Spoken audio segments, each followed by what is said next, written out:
제가 대통령으로서 발령한 이번 비상조치는 대한민국의 헌정 질서와 국헌을 망가뜨리려는 것이 아니라 국민들에게 망국의 위기 상황을 알려드려 헌정 질서와 국헌을 지키고 회복하기 위한 것입니다.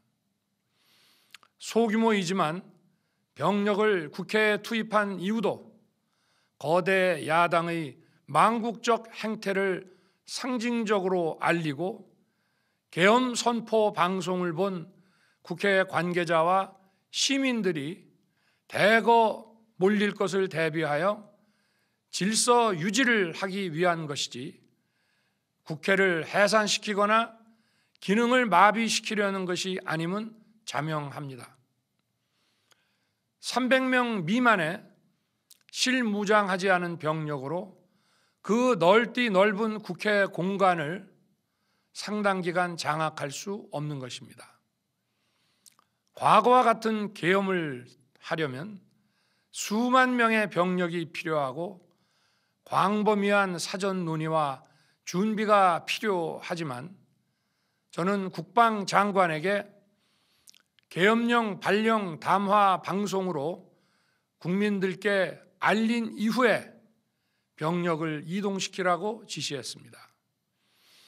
그래서 10시 30분 담화 방송을 하고 병력 투입도 11시 30분에서 12시 조금 넘어서 이루어졌으며 1시 조금 넘어 국회의 계엄 해제 결의가 있자 즉각 군 철수를 지시하였습니다. 결국 병력이 투입된 시간은 한두 시간 정도에 불과합니다. 만일 국회 기능을 마비시키려 했다면 평일이 아닌 주말을 기해서 계엄을 발동했을 것입니다. 국회 건물에 대한 단전 단수 조치부터 취했을 것이고 방송 송출도 제한했을 것입니다. 그러나 그 어느 것도 하지 않았습니다. 국회에서 정상적으로 심의가 이루어졌고 방송을 통해 온 국민이 국회 상황을 지켜보았습니다. 자유민주 헌정 질서를 회복하고 수호하기 위해 국민들께 망국적 상황을 호소하는 불가피한 비상조치를 했지만 사상자가 발생하지 않도록 안전사고 방지에 만전을 기하도록 하였고 사병이 아닌 부사관 이상 정예 병력만 이동시키도록 한 것입니다. 저는 이번 비상계엄을 준비하면서 오로지 국방장관하고만 논의하였고 대통령실과 내각 일부 인사에게 선포 직전 국무회의에서 알렸습니다. 각자의 담당 업무 관점에서 우려되는 반대 의견 개진도 많았습니다. 저는 국정 전반을 보는 대통령의 입장에서 현 상황에서 이런 조치가 불가피하다고 설명했습니다. 군 관계자들은 모두 대통령의 비상계엄 발표 이후 병력 이동 지시를 따른 것이니만큼 이들에게는 전혀 잘못이 없습니다. 그리고 분명히 말씀드리지만 저는 국회 관계자의 국회 출입을 막지 않도록 하였고 그래서 국회의원과 엄청나게 많은 인파가 국회 마당과 본관, 본회의장으로 들어갔고 계엄 해제 안건 심의도 진행된 것입니다. 그런데도 어떻게든 내란죄를 만들어 대통령을 끌어내리기 위해 수많은 허위 선동을 만들어내고 있습니다. 도대체 2시간짜리 내란이라는 것이 있습니까? 질서 유지를 위해 소수의 병력을 잠시 투입한 것이 폭동이란 말입니까? 교수님, 질서 유지에 필요한 아주 소수의 병력만 투입했다. 이렇게 대통령이 얘기를 하지 않았습니까? 이것이 어떤 문제가 있습니까?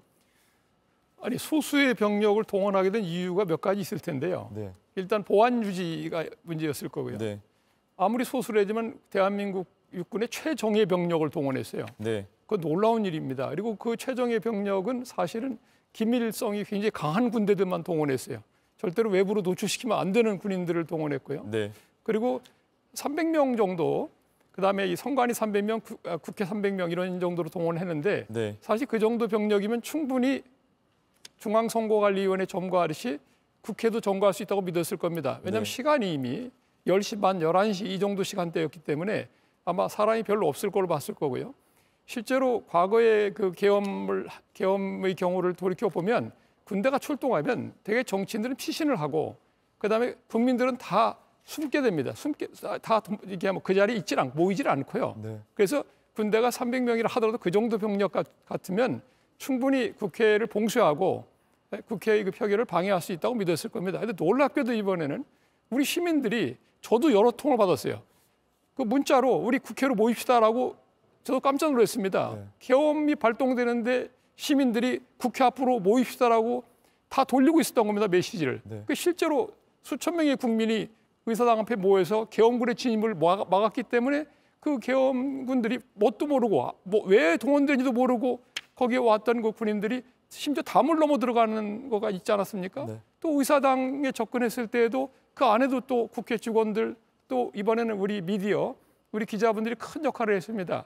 거기서 카메라를 들이대고 다 찍고 있고 핸드폰으로 찍고 이게 전 세계로 송출되고 있는 상황에서 군대가 뭘 할 수 있겠습니까?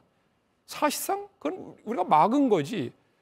그렇게 하려고 했다는 식의 이런 식의 견강부회로 넘어갈 수 있는 사안이 전혀 아닙니다. 네. 병력은 충분히 동원했고요. 또 이 병력 동원 이후에 또 사후적으로도 우리가 이미 보도되지 않았습니까? 그 계엄 선포한 그 다음 날 또 공수부대를 출동시킬 계획이 있었고요. 네. 이런 걸 보게 되면 일정한 시나리오가 다 있었던 것인데 이제 와서 아주 소수의 자기가 잘하면 더 잘할 수 있었는데 이런 황당한 발언. 내가 정말로 국회를 봉쇄하려면 이 정도 병력을 보냈겠냐?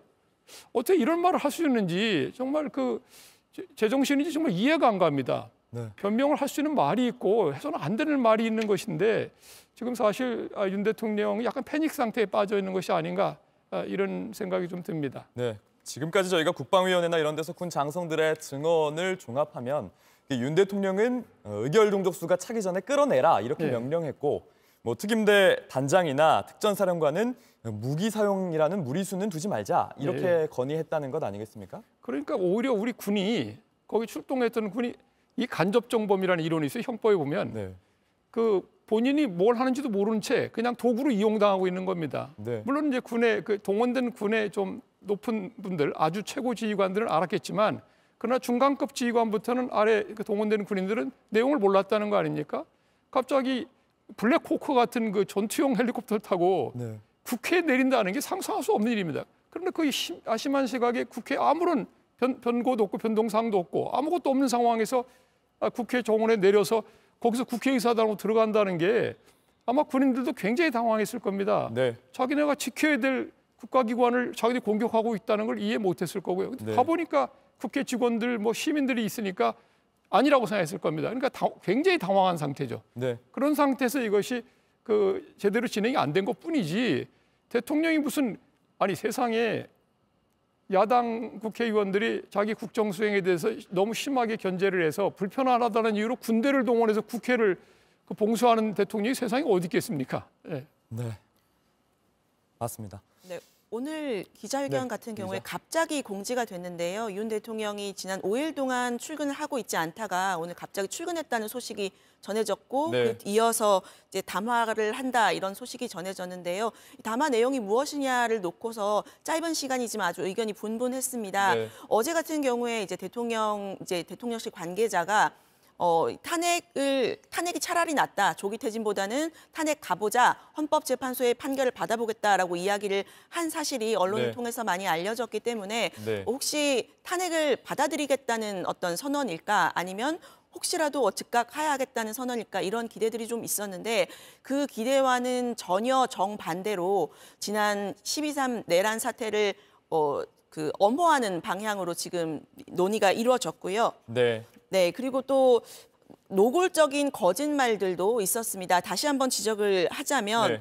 대통령은 300명 미만의 실무장하지 않은 병력으로 그 넓은 국회 공간을 상당 기간 장악할 수는 없는 것이다. 이렇게 이야기를 했습니다. 네. 그러니까 아주 소수의 병력을 투입했다. 이런 주장인데요. 네, 야당에 대한 경고일 뿐이다. 이런 기존의 주장이었던 거죠. 네, 그렇습니다. 하지만 10일 국방위에서는 이미 특전사, 수방사, 정보사 등 1,000명 이상의 군인들이 투입이 된 것이 이미 확인이 됐고요. 네. 또 담화에서 이런 내용도 있었습니다. 저는 분명히 말씀드리지만 국회 관계자의 국회 출입을 막지 않도록 했다. 이런 이야기도 있었는데요. 저희가 당일 그 특보 내용들을 통해서 또 수많은 영상들을 통해서 국회 경내를 막아선 모습들을 많이 봤습니다. 네. 그 이준석 대표를 포함해서 국회의장도 담을 넘어서 들어간 사진이 지금 이미 공개가 됐고요. 네. 그런데 이제 대통령은 국회 관계자의 국회 출입을 막지 않도록 했다라고 하니까 이것은 명백한 거짓말로 볼 수 있는 부분이겠습니다. 네. 국회 관계자의 출입을 막지 않도록 했다 이렇게 얘기한 부분이 있습니까? 네, 그렇습니다. 분명히 말씀드리지만 저는 국회 관계자의 국회 출입을 막지 않도록 했다. 그래서 국회의원과 엄청나게 많은 인파가 국회 마당과 본관, 본회의장으로 들어갔다. 그래서 계엄 해제 안건도 심의가 진행됐다. 이렇게 대통령이 방금 전에 담화에서 이야기를 했거든요. 하지만 아까 말씀드린 것처럼 국회 경내는 명백하게 군인들로 이제 막혀 있었고요. 네. 국회 본청을 들어서려는 사람들을 막아서기 위해서 몸싸움도 있었고 유리창을 깨고 들어가고 이렇게 막는 그런 과정도 분명히 있었던 것이고요. 네. 또 이 과정에서 2시간짜리 내란 그렇게 이야기를 했고 네. 또 본회의장을 부수고 들어가서 의원들을 끌어내라 이렇게 대통령이 지시했다는 부분도 네. 이미 나와 있는 부분입니다. 여러 경로를 통해 확인이 그렇습니다. 계엄 해제를 의결하는 것을 막으려 한 정황이 이미 드러나 있는 상황인데 대통령은 이제 해제가 의결되면 군 병력을 바로 철수시키려고 했다. 그리고 계엄 해제를 막으려고 하지 않았다는 취지로 여러 번 이야기를 했기 때문에 이 부분 역시 명백한 거짓말이라고 할 수 있겠습니다. 네.